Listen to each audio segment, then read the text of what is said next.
Hi YouTube, this is Joe Calton with Calton Cutlery. You can find us on the web, caltoncutlery.com.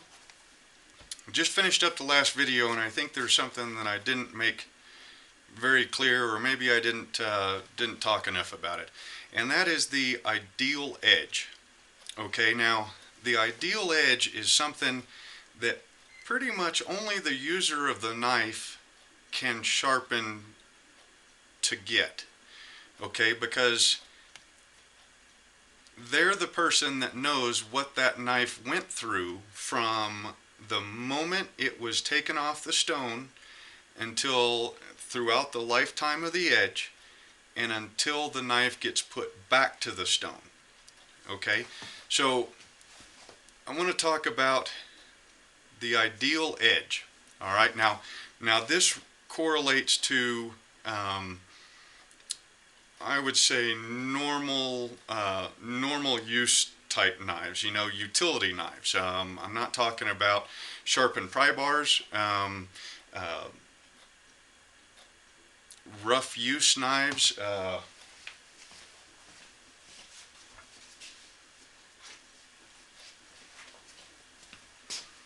Here's a sharpened pry bar. This knife right here goes into a sheath that sits in the right hand slanted pocket of my Carhartt work bibs. Okay, and this knife right here is expected, and I've carried this knife for quite a while now. I have used this knife to cut through bolts, you know, chip through a couple of feet of frozen water to be able to get to a water riser to be able to repair it.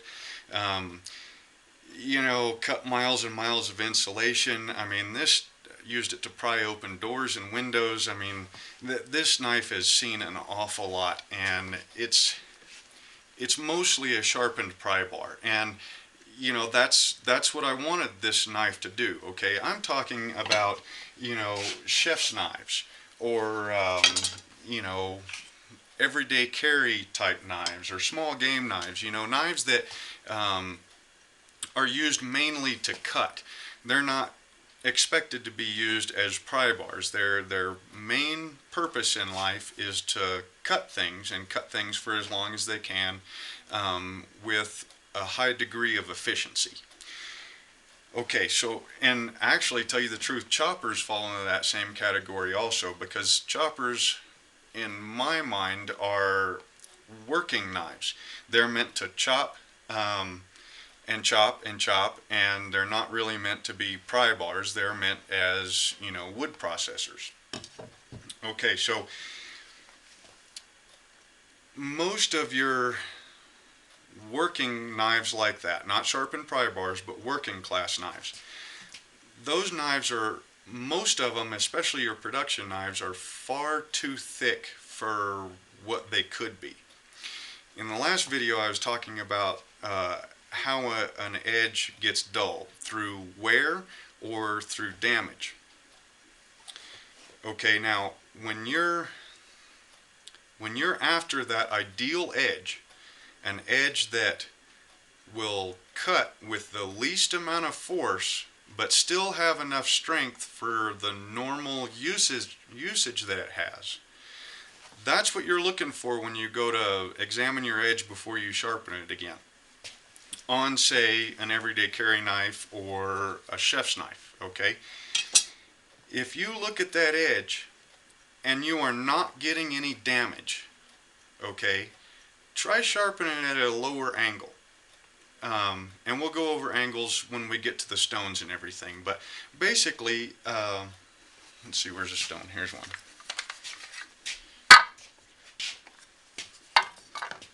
Okay, so let's say you get a buck knife, a brand spanking new one, and if you take the time to open up the little booklet that comes with the knife and you look at it, it will probably suggest a 20-degree angle of approach for the blade to the stone. Okay, and that would be something, lay the blade flat. So a 20-degree angle would be something about like that or so. Okay, here's 40, here's 90, there's 45-ish, there's 20 or so. Okay, so an angle like that. If you're not getting any damage with a 20-degree angle, try lowering that a little bit. Okay, and sharpen it that way. Use that edge throughout its lifespan, and then examine the edge again. If you're still not getting any damage, that means you could even lower the edge angle some more. Okay, our goal is to get the lowest and the thinnest edge that will survive normal use to give you the highest amount of cutting efficiency. Okay, if you think about our pencil again, okay, no, the pencil won't work. Go back to the knife. Okay, the thinner you can get that edge to where it will resist the damage from your normal type use, thinner edges go through material easier and with less pressure. The less pressure you put on that knife, the less damage you're going to get because you're not pushing into it really hard. The edge is actually cutting. Okay, so try lowering your edge angle when you sharpen to get a thinner edge. If that edge doesn't get damaged, try going thinner. If it still doesn't get damaged, try going thinner than that.